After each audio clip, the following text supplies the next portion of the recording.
Capítulo 22. O cumprimento. Quando a primavera de 1844 passou, o primeiro momento em que as pessoas esperavam a vinda do Senhor, aqueles que haviam aguardado sua vinda sentiram dúvida e incerteza. Muitos continuaram a examinar as Escrituras, buscando novamente evidências para sua fé. As profecias eram claras e certas ao apontar para a proximidade do retorno de Cristo. A bênção do Senhor na conversão e no reavivamento dos cristãos testemunhara que a mensagem vinha do céu. Entremeadas as profecias, que eles imaginavam se aplicar ao tempo do segundo advento, estavam instruções incentivando-os a esperar com paciência e fé, pois aquilo que parecia obscuro seria esclarecido. Dentre essas profecias estava Abacuque 2, 1-4. No entanto, ninguém parecia notar que essa profecia fala de uma aparente demora. Após o desapontamento, o texto pareceu muito significativo. A visão aguarda um tempo designado, ela fala do fim, e não falhará. Ainda que demore, espere-a, porque ela certamente virá e não se atrasará. O justo viverá pela sua fidelidade. A profecia de Ezequiel também confortou os fiéis. Assim diz o soberano, o Senhor: estão chegando os dias em que toda visão se cumprirá. Falarei o que eu quiser, e isso se cumprirá sem demora. Tudo o que eu disser se cumprirá. Ezequiel 12, 23, 25 e 28. Aqueles que aguardavam se alegraram. Deus, que conhece o fim desde o princípio, havia concedido esperança a cada um deles. Sem passagens como essas, sua fé teria vacilado. A parábola das 10 virgens de Mateus 25 também ilustra a experiência do povo adventista. Aqui vemos a igreja dos últimos dias. Sua experiência é esclarecida por meio dos acontecimentos de um casamento oriental. O reino dos céus será, pois, semelhante às 10 virgens que pegaram suas candeias e saíram para encontrar-se com o noivo. 5 delas eram insensatas e 5 eram prudentes. As insensatas pegaram suas candeias, mas não levaram óleo. As prudentes, porém, levaram óleo em vasilhas junto com suas candeias. O noivo demorou a chegar, e todas ficaram com sono e adormeceram. À meia-noite, ouviu-se um grito: o noivo se aproxima, saiam para encontrá-lo. Mateus 25, 1-6. A chegada do noivo representa a vinda de Cristo, conforme anunciado pela primeira mensagem angélica. A saída das virgens para encontrar o noivo corresponde à grande reforma que acompanharia a mensagem do breve retorno de Jesus. Nessa parábola, todos haviam levado suas lâmpadas, ou seja, a Bíblia, e saíram para encontrar-se com o noivo. No entanto, ao passo que as insensatas não levaram óleo, as prudentes levaram óleo em vasilhas, junto com suas candeias. Haviam estudado as Escrituras e tinham uma experiência pessoal, uma fé em Deus que desapontamento e tardança não seriam capazes de derrubar. As outras reagiram à emoção, aos temores que a mensagem despertara, mas dependiam da fé das prudentes.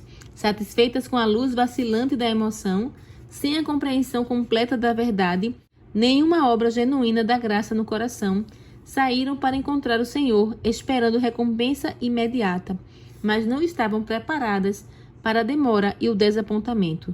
Sua fé falhou. O noivo demorou a chegar, e todas ficaram com sono e adormeceram. Essa grande espera pelo noivo representa a passagem do tempo, o desapontamento, a aparente demora. Aqueles que basearam a fé no conhecimento pessoal da Bíblia tinham uma rocha sobre a qual se firmar, que as ondas do desapontamento não seriam capazes de levar embora. Todas ficaram com sono e adormeceram. Um grupo abandonou a fé, ao passo que o outro esperou com paciência até a chegada de luz mais clara. Os superficiais não poderiam mais se apoiar na fé dos outros.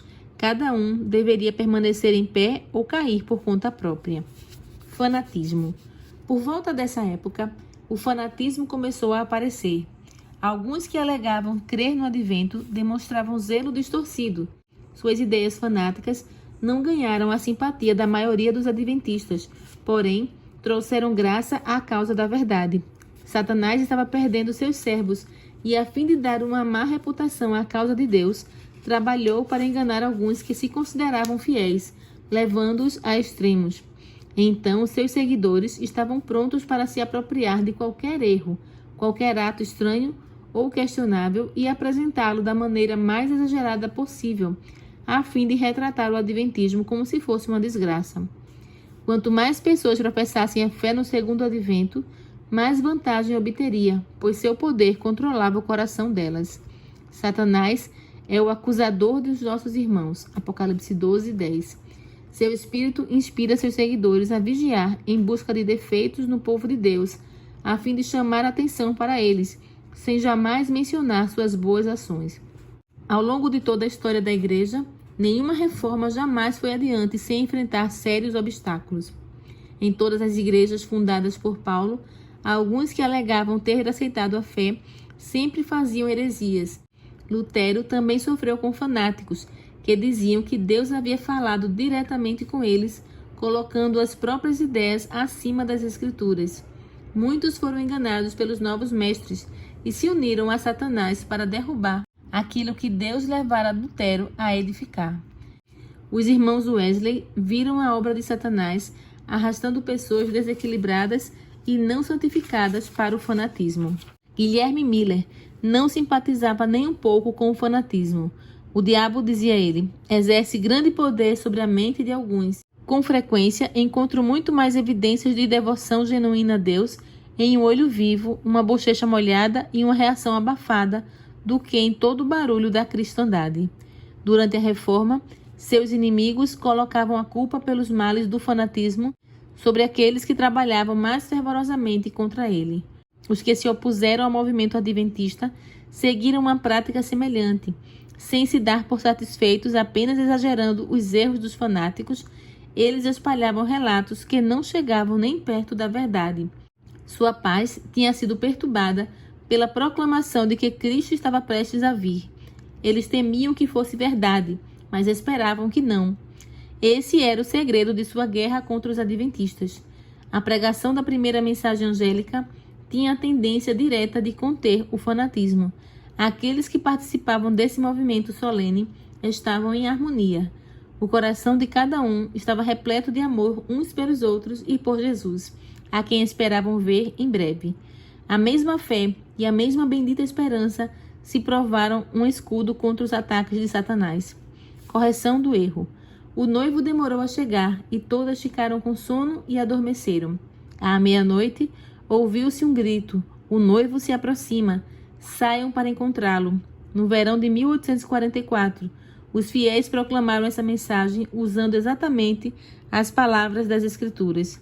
O evento que levou a isso foi a descoberta de que o decreto de Ataxerxes para a restauração de Jerusalém, o ponto de início das 2.300 tardes e manhãs, entrou em vigor no ano de 457 a.C.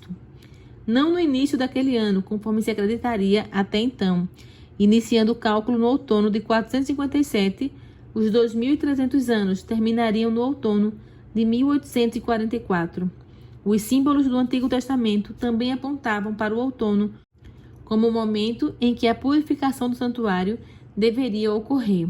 O sacrifício do Cordeiro Pascual era uma sombra da morte de Cristo, símbolo cumprido não só em relação ao evento, mas também ao tempo. No 14º dia do primeiro mês judaico, exatamente no mesmo dia e mês em que por séculos o Cordeiro Pascual era morto, Cristo instituiu a ceia do Senhor, festa que deveria celebrar sua morte como o Cordeiro de Deus. Naquela mesma noite, ele foi levado para ser sacrificado e morto. Da mesma maneira, os símbolos relacionados ao segundo advento devem se cumprir no momento designado no cerimonial simbólico. A purificação do santuário, ou o dia da expiação, acontecia no 10º dia do 7º mês judaico.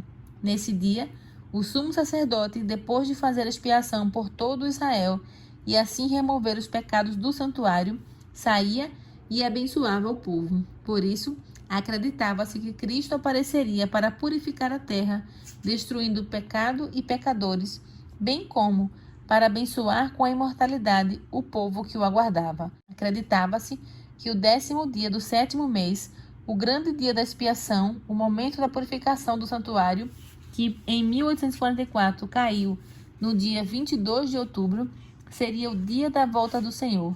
As 2.300 tardes e manhãs terminariam no outono e a conclusão parecia irresistível. Um despertamento. Os argumentos eram acompanhados de forte convicção e milhares de fiéis ecoaram o clamor da meia-noite. Como uma grande onda, o movimento tomava conta de cidade em cidade, de vilarejo em vilarejo. O fanatismo desapareceu como primeira geada diante da luz do sol. A obra foi como aqueles momentos nos quais o antigo Israel voltou para o Senhor, ao dar ouvidos às mensagens de repreensão de seus servos. Havia pouco êxtase, mas muita sondagem profunda do coração, confissão de pecados e abandono do mundo. As pessoas demonstravam total consagração ao Senhor, sem nada lhes deter. De todos os grandes movimentos religiosos desde os dias dos apóstolos, nenhum foi mais livre de imperfeições humanas e enganos satânicos do que o movimento adventista do outono de 1844. Em resposta ao chamado "O noivo se aproxima", aqueles que aguardavam acordaram e prepararam suas candeias. Estudaram a palavra de Deus com uma intensidade de interesse diferente de tudo que se vira até então. Os primeiros a obedecer ao chamado não foram os mais talentosos, mas os mais humildes e devotos. Fazendeiros deixaram as searas nos campos. Mecânicos largaram suas ferramentas e alegremente saíram para dar a advertência. As igrejas, de modo geral, fecharam as portas a essa mensagem e um grande número de pessoas que a aceitou foi removida do rol de membros. Os descrentes que se aglomeravam nas reuniões adventistas sentiam o poder convencedor que acompanhava a mensagem. O noivo se aproxima. A fé trazia respostas a orações. Como gotas de chuva na terra sedenta, o Espírito da graça desceu sobre os que buscavam com sinceridade. Aqueles que esperavam se encontrar face a face com o Redentor sentiam alegria solene. O Espírito Santo sensibilizou os corações. Foi chegando o momento em que aqueles que aceitaram a mensagem esperavam encontrar seu Senhor. Eles oravam com frequência uns com os outros, encontravam-se em lugares afastados para conversar com Deus, e dos campos e bosques a voz de intercessão subia aos céus. Queriam ter a certeza da aprovação do Salvador, mais do que seu alimento diário, e se uma única nuvem lhes obscurecia a mente, não descansavam até sentirem a segurança da graça perdoadora. Desapontados de novo. Mais uma vez, porém, o tempo em que esperavam Jesus voltar passou, e o Salvador não apareceu. Então eles se sentiram como Maria, quando ela chegou ao túmulo do Salvador, o encontrou vazio e exclamou em lágrimas: "Levaram embora o meu Senhor, e não sei onde o puseram." João 20:13. O temor de que a mensagem fosse verdadeira havia contido o mundo descrente. Mas quando ninguém viu sinais da ira de Deus, as pessoas deixaram de lado seus temores e começaram a zombaria e o escárnio. Um grande número daqueles que alegavam crer renunciou à fé. Os escarnecedores convenceram os fracos e covardes a se unir a eles, e todos unidos declaravam que o mundo permaneceria exatamente como era por milhares de anos. Os cristãos sinceros e fervorosos abriram mão de tudo por Cristo. Acreditavam que haviam dado a última advertência ao mundo. Com desejo intenso, haviam clamado: "Vem, Senhor Jesus." Mas a retomada do fardo das perplexidades da vida diante das sátiras do mundo escarnecedor foi uma prova terrível. Quando Jesus entrou triunfante em Jerusalém, seus seguidores acharam que ele estava prestes a subir ao trono de Davi e livrar Israel de seus opressores. Com alta expectativa, muitos espalharam suas capas como tapete ao seu caminho, ou colocaram grandes ramos de palmeira à sua frente. Os discípulos estavam cumprindo as intenções divinas, mas estavam fadados a um amargo desapontamento. Poucos dias se passaram até testemunharem a morte agonizante do Salvador e o deitarem na sepultura. Suas esperanças morreram com Jesus. Somente quando o Senhor saiu do túmulo, eles conseguiram entender que as profecias haviam predito tudo aquilo. No tempo certo, de maneira semelhante, Miller e seus companheiros cumpriram as profecias e anunciaram uma mensagem que a inspiração predissera que deveria ser dada ao mundo. Eles não teriam conseguido dá-la caso tivessem entendido por completo as profecias que apontavam para seu desapontamento e apresentado outra mensagem que deveria ser pregada a todas as nações antes do retorno do Senhor. A primeira e a segunda mensagem angélicas foram proclamadas no momento certo e cumpriram a ordem que Deus havia designado para elas. O mundo esperava que, se Cristo não voltasse, as pessoas deixariam de lado o adventismo. Muitos de fato deixaram a fé, mas houve aqueles que permaneceram firmes. Os frutos do movimento adventista, o espírito de sondagem do coração, renúncia ao mundo e reforma da vida, testemunhavam de que ele vinha de Deus. Não ousaram negar que o Espírito Santo havia abençoado a proclamação da segunda vinda. Não conseguiam encontrar erro nos períodos proféticos. Seus oponentes não obtiveram êxito em contestar sua interpretação das profecias.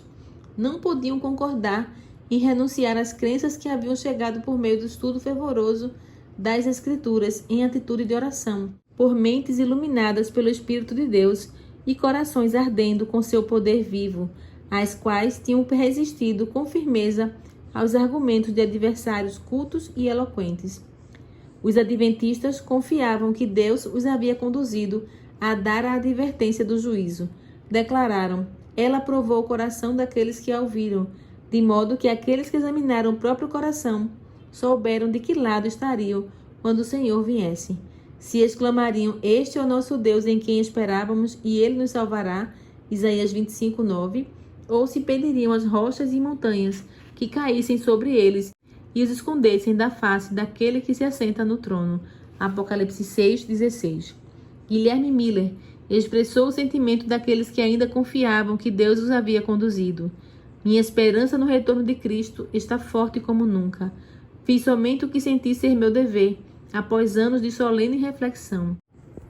Considerando apenas o fator humano, milhares foram levadas a estudar as Escrituras por causa da pregação do tempo, e dessa maneira se reconciliaram com Deus por meio da fé e da aspersão do sangue de Cristo.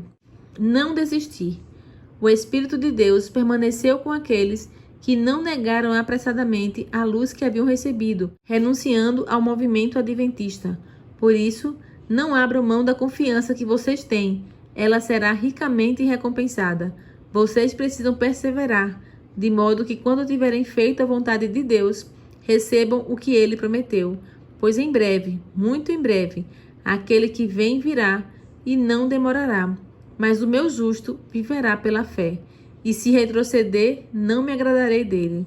Nós, porém, não somos dos que retrocedem e são destruídos, mas dos que creem e são salvos. Hebreus 10:35-39.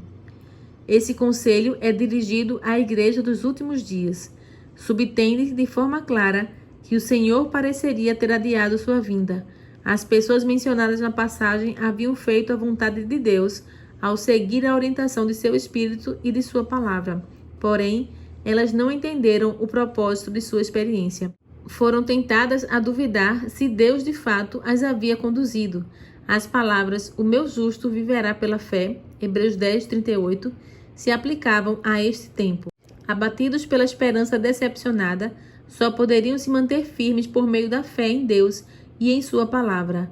A renúncia da fé e a negação do poder do Espírito Santo que haviam acompanhado a mensagem corresponderia a voltar à condição de perdidos. O único caminho seguro seria valorizar a luz que já tinham recebido de Deus, continuar a examinar as Escrituras e aguardar com paciência, esperando por mais luz.